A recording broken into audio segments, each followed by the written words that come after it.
جديد يذكر.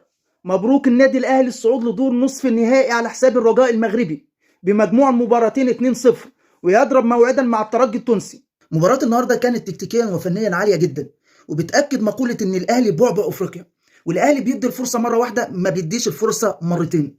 الأهلي ضغط على أعصاب المغاربة، على الفريق المغربي، ولعب على تحول هجومي المربك، وكان كل اللاعبين بتدافع، ودي كانت ميزة الأهلي النهارده.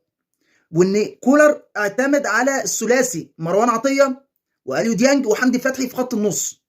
حمدي فتحي رئة الأهلي التي لا تنضب، وأليو ديانج الدبابة المالية القوة البدنية، ومروان عطية الذي لا يكل ولا يمل في الضغط على الخصم. مروان عطية أصبح رمانة ميزان النادي الأهلي، مايسترو النادي الأهلي. كان هناك بعض الأخطاء من جانبه وسرعان ما يصححها. شوط أول جيد إلى حد ما، شهد ضياع ضربة جزاء من الرجاء المغربي، ودي كانت نقطة تحول لصالح النادي الأهلي.